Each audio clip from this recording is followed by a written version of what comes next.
So this is Eric Vernisell. I'm a head men's basketball recruiting coach here at NCSA Sports, and I've got Coach Evan Lavery.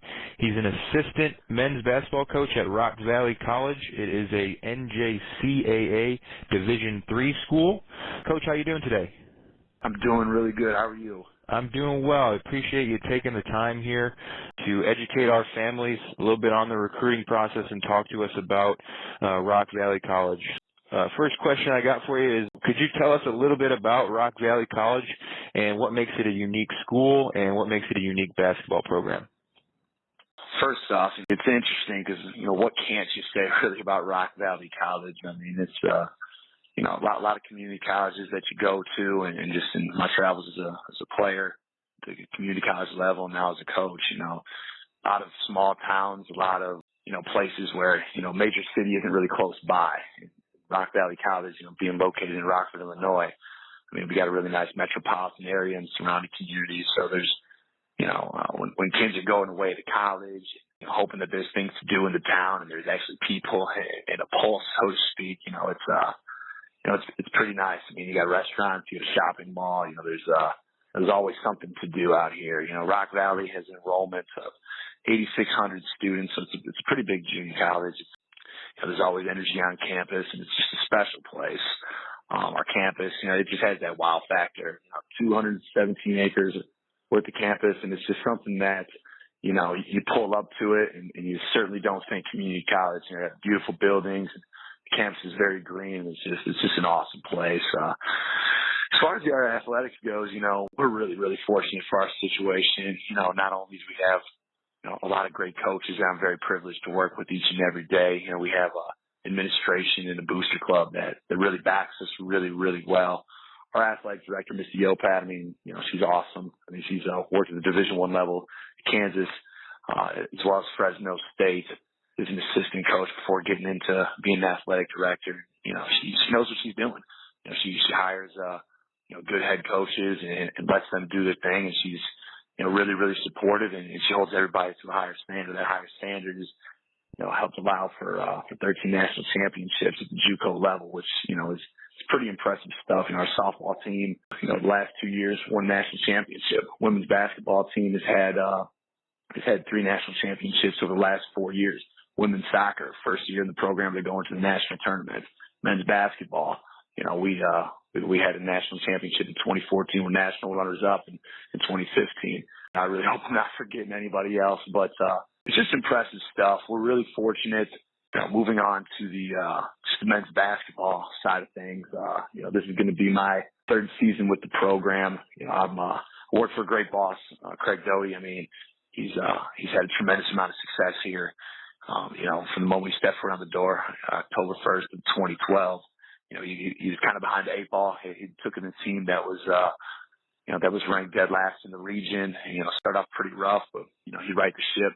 He got the boys to believe in what he was trying to do. And, they had a lot of success in that first year without his first recruiting class. And 2012, 2013, they were able to get 19 wins, make the national tournament in Loch Sheldrake, New York. Got a 7th place finish.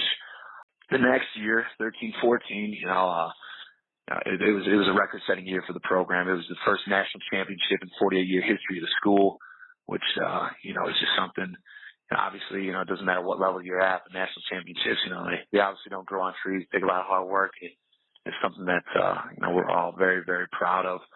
And this past year, we had a lot of success as well. Came a little bit short in the national championship game.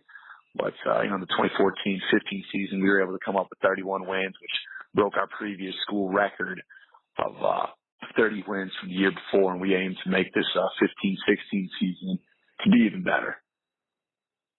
Awesome, Coach. That's a lot of really great information there. We really appreciate you, going into a little bit more detail about Rock Valley.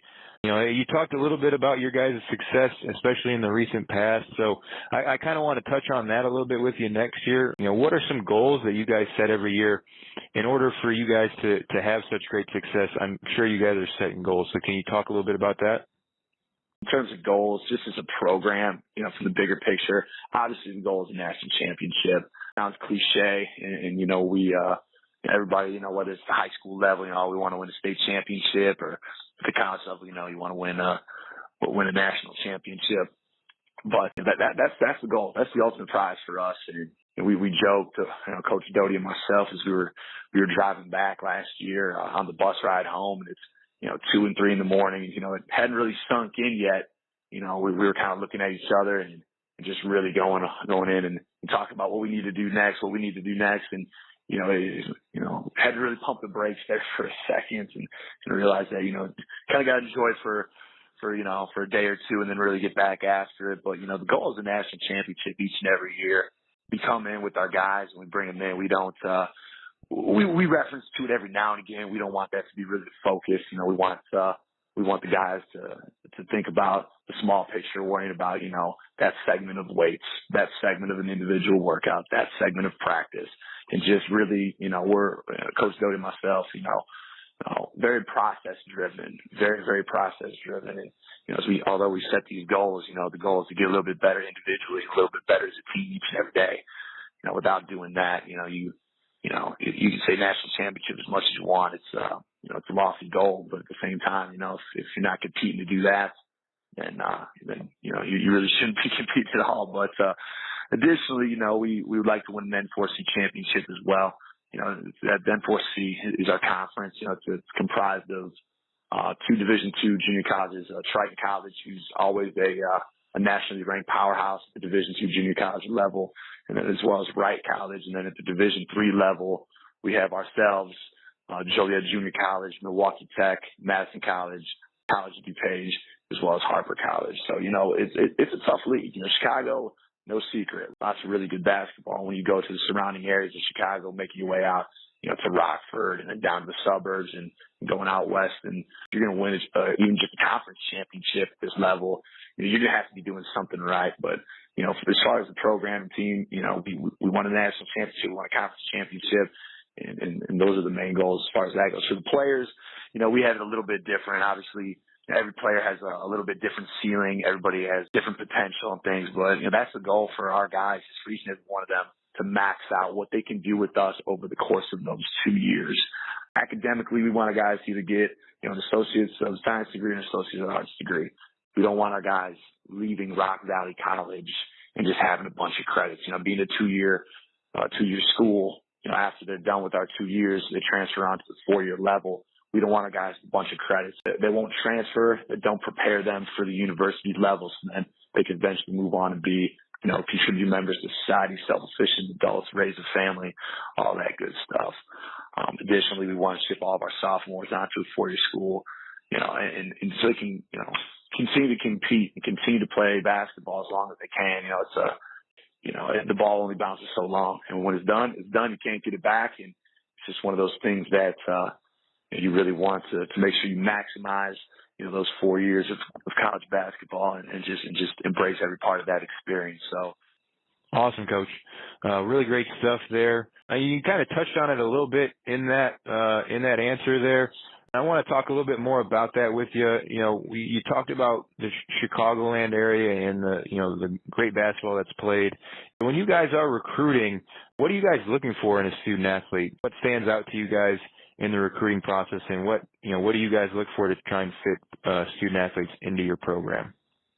I don't mean to really start off answering this question with part of the question, but you talk about what do you look for in terms of fit, but we got to find the right fit. I worked for a coach at Rockford University before I started here. Ryan Rebson, great guy. He always had a quote, as we're talking to recruits and things like that, it still holds true to me to this day, is that, not every player is for every program, not every program is for every player, not every coach is for every player, not every player is for every coach. So it's one of those things that is, we look for kids, we got to figure out who fits the mold, who, in terms of mold, we're talking about a system and the culture of the program. With our program, we like to get up and down. We like to shoot the basketball. We've averaged, 29 3-point attempts over the past 3 years per game. So we like to shoot that basketball. We need skilled players. We run a lot of sets, multiple defenses, and we need guys that can play the game, that can think the game, that can make the right reads. We don't, necessarily, need someone that can go out and score, 30 points a game for us every single night. It would help. But, at the same time, we like to find a little bit of everything. And with us too, it's, We value culture so much at Rock Valley College. I mean, it's something that's just so important for our guys, to come in and care about each other genuinely the way that they do. It's something that's really special. It makes going to work a lot easier and a lot more enjoyable each and every day. Just the love that the guys have for one another. It really are a group of brothers that, band together, and, they really just enjoy being around each other. They compete with one another. They'll get in each other's face from time to time, but that's good. But at the end of the day, they walk off the court as friends and go hang out back at wherever they live, and, play 2K or watch TV and all that good stuff. But we got to find the right fit. With guys that we come bringing in, the first thing we try and evaluate with them is just their body language, how they talk to their coach, how they interact with their parents. We start getting involved with them and things like that. And yeah, it sounds, a little bit minuscule, but at the same time, our jobs are being evaluated on how these guys not only compete on the floor, but how they act, how well they do academically and things of that nature. So we got to make sure that we find the right fit with each and every kid, not only systematically in what we're trying to do as a program, but at the same time, we want talent, but we're also not willing to sacrifice the culture and what has been built, because it's a really special thing. We also, outside of fit, we just need guys that are everyday kids. We talk about, the court, the classroom, the community. We want everyday kids that want to be coached and want to be better each and every single day. It doesn't really matter if it's Rock Valley College or if it's, a higher level Division I or Division II program. It really doesn't matter, what the level of it is. I firmly believe you want to have a successful program, and obviously you need good student athletes, but at the same time, they need to be everyday kids. They need people that are going to work each and every day, that don't need to be constantly, begged to, get out there. All right, come on now, we got to work hard and we got to get after it. No, it's just guys that want to be there, that want to compete, that want to work each and every single day. Moving forward, just in terms of what we're looking at as well is, as we go through our recruiting process, we want to try and help build relationships with the student athlete and as well as his entourage.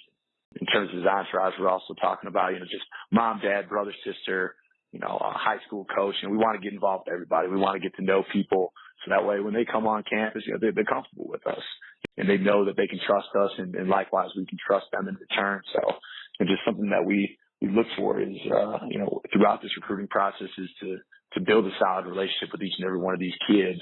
And that way, not only does it help our transition as a program to help coach these kids better, but, at the same time, it helps them transition from, the high school level to the college level a little bit smoother. A lot of these guys, it's their first chance away from home, although it is a commuter school. We got a lot of guys that still stay at home, but it's a different level, different experiences. And, it's just something that, we want to make sure that they're as comfortable with us and we're as comfortable with them, so that we can get the most out of them. But and additionally, too, I'd be a liar not to tell you the obvious. As we're looking, what we look for in student athletes, is talent, skill, athleticism, and room for improvement. It's being a junior college. We usually don't get to the guys, and I say usually very, very loosely. The guys that are competing for on grassroots AAU teams and things like that. We'll get a couple of those guys. We'll see a couple of those guys that may slip through the cracks. We need guys have room for improvement, that have a high ceiling. That's why our player development is so important. Guys that want to work, and that guys that just want to get down and get after it and utilize their potential and hopefully maximize that and get to where they want to be. But also we need guys that are talented, skilled, and athletic as well. We want great kids, but at the same time, if you have a whole bunch of great kids but no talent, you're not going to win. But if you have a ton of talent and you have lousy personalities, that's going to make winning hard too. So finding that balance, it's got to be a good player, but you got to be a good person too. It definitely helps make our lives easier in the transition for each and every one of these players to go on to not only our school but onto the 4-year level as well. It helps make it a little easier for them.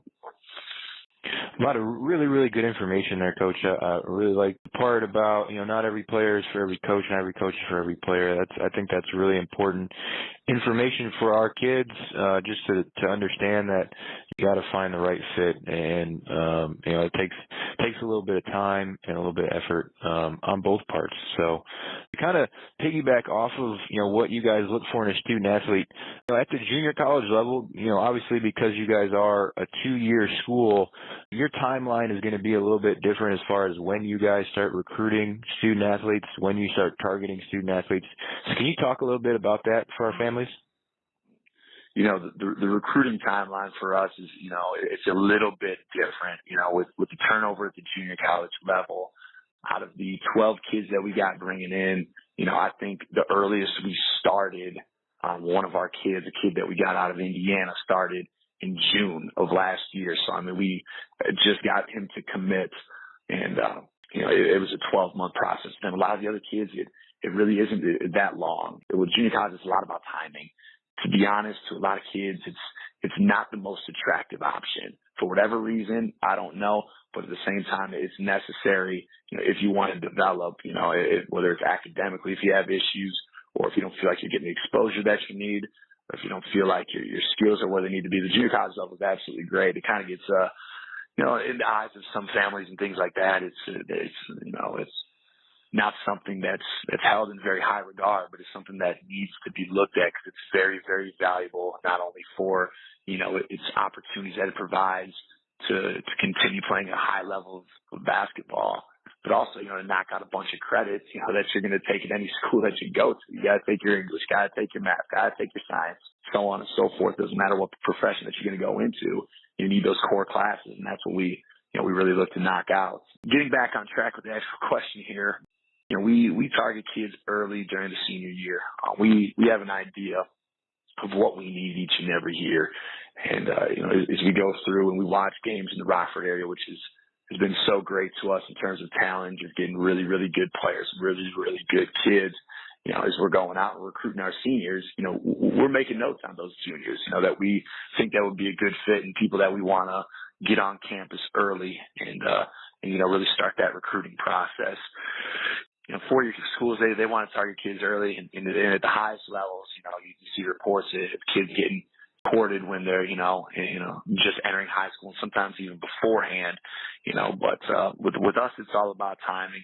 We want to build relationships with each and every one of our guys, whether we start that, relationship the August of their senior year, or if we find out somebody a little bit later in January, February. Our first thing is we got to build that relationship and get a good line of communication working back and forth. And it works both ways, I know, working the phones and calls and texts and as well as my boss too, he, we're on there, the kids got to respond, they got to get back to it. Nothing really, frustrates us more than, as we're trying to recruit guys that we think could be a great fit, that we can really, really, job at Rock Valley College, and we can help them out a lot in their recruitment and different things like that for, leaving Rock Valley. If they don't respond to phone calls, that's a really quick way of getting axed off our list, but it doesn't happen too often, but sometimes it does. Our goal is, building relationships, it's a two-way street, and ideally we want to be there in the end. A lot of guys, they take their time. They want to wait a little bit about the recruiting process, and that's fine. With us, we want to be patient, but we also want guys that, want to be a part of what we're trying to do, because what we got going on here at Rock Valley is very, very special. We've been 61-9 over the past 2 years, national championship, national runner-up. We want guys that want to be all in. If you're wavering to have a chance to come play for that, and you don't think that's something that you want to do, then, I don't know. I think back to my times as a player, and I was very lucky to play for some good coaches and play on some good teams, but, the amount of wins that we've had at Rock Valley over the past couple of years that I've been lucky enough to be a part of as a coach, it's something that every player should want to be a part of. It's really, really special. Moving forward with that, just the recruiting timeline. Once we start making that first contact with the players and starting to get to know them, we want to get them on campus as soon as possible. Our facilities speak volumes, and it's just one of those things that, we talked about earlier, Rock Valley College has that wow factor. And, if you're from the area, you're more than likely, you're familiar with Rock Valley College and, just the gym and just, driving by and things like that. But it's surprising how many kids from the area, know that obviously Rock Valley College exists. I haven't really taken the chance to walk around and see the academic buildings, the library, the student center, things of that nature. But we really feel if we get a kid on campus that, ingrains something in their head that, Rock Valley isn't your run-of-the-mill junior college. It really has a 4-year feel. It's really, really a really special place. But, moving on with the timeline. But during the season, we want to get in the practices games as much as we possibly can. Once the basketball season starts, unless if we're playing or if it's a Sunday where there's really not too much going on at the high school level, we're at practices. After our practices, we're at games and just, again, trying to build those relationships, trying to, show these players that we care about their future and just really get them to buy into what we're talking about. Additionally, just trying to not only just the student athlete, but also, their entourage, their girlfriends or mom, dad, whoever else, grandma and grandpa, you start to get to know these people. And again, there's that comfort level that comes with that, to try and help get them to where they want to be. But then after the season, we look to get commitments. Once the season's done, we like to start our recruiting early. What we look for with our guys is, that we're recruiting is, hey, look, we're going to try and get a commitment out of you. If you're not ready for it, if you got a few other schools to do, that's great. But just be honest with us. Just kind of let us know where you're at. When, you intend on making that decision, do we need to sit down in the house with you guys and talk to you a little bit more about what's going on? Do we need to come to the school, sit down with your high school coach and talk a little bit more about what's going on? At that point in time, we try and finish it up and like we talked about earlier, just being there in the end, hopefully that when they have to make a decision, whether it's, between Rock Valley, School B, School C, whatever it is, they decide they want to go with us, but you just want to be there in the end to give ourselves the best chance to get the kids that we want to get. A lot of junior colleges, at times, it's tough. Sometimes there's not the budget necessarily to get out and really recruit kids, and relies a lot upon showcases and things like that, which are great for exposure. Don't get me wrong, but with what we do at Rock Valley, we really feel that it's incredibly important for us to get on the kids early and really try and foster that relationship as we go through their entire senior year. So, we got a nice class coming in at 12 guys. Each and every one of them are, they're very skilled and will help the program in many different ways. But, we're also, already looking towards that 2016 class. That's kind of how it has to be. And just, who's going to be leaving, who's going to graduate, who's going to transfer on, and who we need to get to continue to have that national level success. So it can be hectic at times, but at the same time, it's, if there was a road bump in the year and, if we were struggling and things like that, as quick as we are, it's 31-4 this past year, we can be 4-31 this year. If we are, I'll be, looking for a new job, but, at the same time, it's one of those things that, you got to get out, got to build those relationships with those kids and really got to make sure that you get them bought in to, the vision of the program. Because even if they want to come and try and use the program for different things, they're not bought in, to what we're trying to do. It's not going to work well in any way, shape, or form. Gotcha, Coach. That's all really, really good stuff. Went into really great detail there, especially, at the junior college level. It's important to understand kind of, what goes on in the timeline and when you guys, target kids and just the amount of kids that you guys have to bring in every year. So appreciate you kind of diving into that a little bit deeper. Last question we got for you here, but when you guys are out, on the recruiting trail, going to watch kids play, talking to kids on the phone, can you give us a few do's and a few don'ts, for the student athlete to understand in the recruiting process, something that they can think about? As far as the dues goes, I mean, if you want to go and you want to play college basketball, college soccer, whatever, it doesn't matter what sport you want. Research the programs that are recruiting you. I think there's, and one thing that kind of drives me nuts is a coach, and when there's, emails that are coming through or text messages or phone calls from people that are handling kids and things like that. Oh, I think you guys have a really great program, this, that, whatever. It sounds like a cliche statement on their part. Do you really know about our program? And that's one of those things that, whether it's Rock Valley College, or any other college, recruits and families need to research the programs that are recruiting them. It's one of those things that you have to have an understanding of that particular level. The junior college level, it has different academic requirements and different financial aid opportunities in terms of scholarships and things like that than NCAA Division III, than NCAA Division. Every school is different in terms of their packaging and what they can do. Now, obviously, at the D3 JUCO level, we're not allowed to provide, any athletic aid to these kids. But at the same time, Division II junior colleges, which there's a bunch in our region in Chicagoland, each one of those, some can give full tuition. Some can only, give a certain amount of money. Some are working with 10 tuition waivers. Some are working with 4 tuition waivers. It's one of those things that not every school can provide you an athletic scholarship. And that's something that you need to fully understand going into that, and just knowing, not only the financial situation, but then knowing, how difficult is the school. Junior college is, it provides an opportunity for a lot of kids, to help, get their academics a little bit better. But Rock Valley, I mean, we joke around the campus, it's the Harvard of junior college. Our guys, when they come through here, a lot of them will struggle their first semester because it's a huge adjustment. At the same time, once they leave here, they do better academically. And it's one of those things that you just need to know what you're getting yourself into, and saying that you know the program. It sounds good, but at the same time, you need to do your research. You need to know, what kind of success that program's had. You need to know where has this coach been able to place kids. Coach Doty, between his time now here and also at Central Wyoming College when he was the interim head coach, he's been able to place guys, Division I, Division II, NAI levels, and guys are getting really, really nice scholarships. That's taken care of a lot of different, financial burden upon them. So it's something that you just need to know what you're getting yourself into. You need to also take some campus visits. I mean, even unofficial visits, so you can compare the schools to each other and realize, what's going on at each and every school. Talking about earlier, not every player is for every coach, and every coach for every player. Well, not every school is for every person either. You got different schools that are looking at you, and they might be in places. If you're a kid from Chicagoland area and you got schools from Idaho and schools that out to, Oregon and places like that.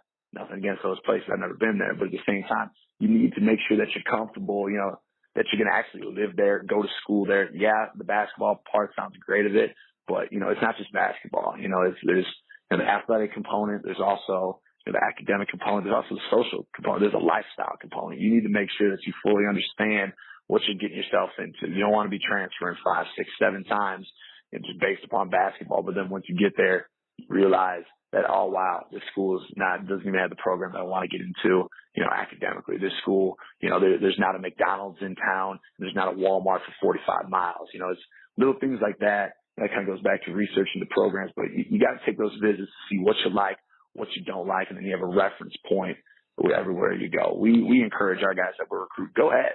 Go check out another junior college. Go check out another 4-year college. It helps when, we have the amenities that we do at Rock Valley College and how beautiful our campus is. We feel pretty darn confident our college line up against anybody else's, but you need to go out and see different places. And lastly, a major do for recruits in that process is, you got to understand that you have a ton of room for improvement, and you can't overvalue your abilities. This do kind of ties into a don't a little bit too. You can't be too big time for any school that's calling in on you. A lot of kids and a lot of parents, and think that, their child's going to go to Duke or North Carolina, things like that. It's awesome to have those type of aspirations, but at the same time, to be very honest, if all Division III schools are calling in, these coaches know what they're doing, then you were a Division III player. Does that mean you can play at a Division II school or an NAI or a junior college? That doesn't mean that.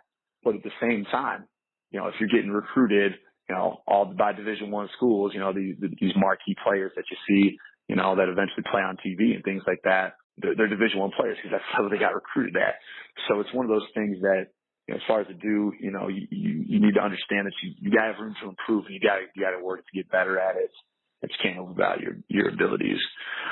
As far as don'ts go, it can't be immature on social media. Social media is it's one of those things that, everybody's talking about, and something that we got to check with our guys constantly just to make sure that they are, not only portraying, themselves in a positive light, but also the program, things like that. I've had the opportunity to recruit a lot of different guys, and, there's been a handful of times where they're tweeting or even retweeting. Retweeting on Twitter is taking somebody's thought and essentially adopting it as your own. That's, it's just negative. It draws negative attention to the program. That's just something that you can't have. I won't go into details exactly on some of the different things I've read from, different prospective student athletes that we've been on, but it's just something that can't be done. Just cannot happen. Another major don't for recruits, don't show poor body language. That's a major red flag. Different kids that we go see, we'll see them, 10, 15 times a game. We're realistic. We don't expect, out of, the 25, 30 games, Illinois gets to play a lot of high school games, but, any other state that you're in, we're watching games, we'll see kids play and get up and down a handful of times. And to be honest with you, we want to see you play a bad game or two. We want to see how you handle adversity. Your shot's not going in. Do you still guard? Do you still rebound? Are you still a good teammate? Are you still engaged in huddles when your coach is talking just because you're not scoring the amount of points that you want to score? There's a lot of kids that, whether it's, in the recruiting process or when I'm out on the road, working summer camps in Midwest League basketball, a real good summer camp organization where we go to high schools and we visit, and work with kids and different things like that. But, it's one of those things that even in the camp setting too, is we're evaluating kids and trying to help these high school programs throughout our travels, body language. If you're having a bad day or what's going on, how's your effort level still? We understand that, that certain players, are going to struggle at times. We had a two-time first-team All-American, Jared Mays, tremendous player, played 70 games for us. Out of those 70 games, he had a handful of games where he struggled, and that's okay. But what it wasn't okay is and I'm not saying he did this by any means, but at the same time, if he had bad body language, if he wasn't a good teammate, Jared did a nice job of even when he was struggling to make sure that he guarded, to make sure that he rebounded, to make sure that he was still bought in, did a great job with that. And can't speak enough about him, but he's just an example of somebody who did things the right way in that regard. Too many times, whether it's, on the camp scene or as kids are recruiting, we see bad body language. And bad body language is something that I don't want to put up with, and it's definitely something that my boss, Coach Dowie, doesn't want to put up with either. Another don't, make sure that you're not too good to respond to schools at all levels. At least initially in the recruiting process. I remember when I first started getting recruiting levels once upon a time, back in the time of the dinosaurs, it feels like, but at the same time, it's one of those things where, I remember getting a letter from Northern Iowa, and it was outstanding. I was so excited, Division I program. I'm not a Division I player. I never was, and I never will be. But then when I saw different schools at, Division II or Division III or even junior college and AI, it's like, no, it's not Division I. It's like, yes, it's okay to have that goal, but at the same time, you need to respond to each and every one of those questionnaires. And if coaches are reaching out and taking the time to communicate with you, you got to show that same respect. All right, because they're not just going to call people to waste their time, just because they feel like making calls. They want to get people that are the right fit for their program. So you need to make sure, don't be too good to respond to all coaches at all levels. And lastly, I'd say, during the recruiting process, I think one of the biggest things that I think it's an epidemic going throughout, the high school game and the AAU scene and everything like that is, don't worry so much about exposure. Worry more about improvements. If you're doing the things you need to do on and off the court, there's enough set of eyes for you to be seen by somebody, maybe not necessarily for their program, but also for another program. Going back to the whole Midwest League basketball thing, our staff is comprised of 70 college coaches, and there's been a dozen times where, we can't get out to Minnesota as easily as we can get out in Rockford. We have a coach call us down and say, hey, this is a kid you need to take a look at. I think he really fits what you guys are trying to do. We've never even heard of the kid, but it's somebody that we trust, that evaluated him and thought that it'd be good for us. It's one of those things that exposure kind of just happens, but you got to make sure that, you're working on your game, you're doing the things that you need to do in order to get better. It's not as much about, it's about exposure, it's about making improvements. So when those improvements happen, you will get seen, you will get recruited, and it's just something that you got to be patient about. And I know it's a lot easier said than done, but it's one of those things that you just need to make sure that you continue to stick to the plan, you work that plan, try and get a little bit better each and every day, and you will get seen. Really appreciate you taking the time here today, Coach. Really awesome information. You touched on it a little bit there at the end with the social media part, and I want to give you an opportunity now to, if you can, let our families and our student athletes know, how they can learn more about Rock Valley. I want to give you the opportunity to let them know. Absolutely. No, with Rock Valley College, you can go to Rock Valley College, all is one word, .edu. That will take you to our school site. And, even if, for anybody listening that decides they don't want to end up playing college basketball, Rock Valley College is a great institution. It's something that, I highly recommend people looking into. In terms of athletics, RVCsports.com. Just got a brand new sidearm sports website. It's awesome. Great pictures, great information. And as far as Twitter goes as well, our main school Twitter handle is at RVC Golden Eagles. And our athletic specific Twitter handle is at RVC_athletics. And, we're just fortunate. We got some great people, that on campus that work with our social media and things like that. So we always have, very up-to-date information on all sorts of things that are going on. Coach Lavery, thank you so much for taking the time today. This is awesome information. Really going to help out our families and our student athletes learn a little bit more about the junior college level and also learn about Rock Valley. It seems like it's an outstanding institution. You guys have a great tradition basketball-wise as well. So really appreciate you taking the time today, Coach. Hey, thank you very much for allowing me this opportunity. It was great.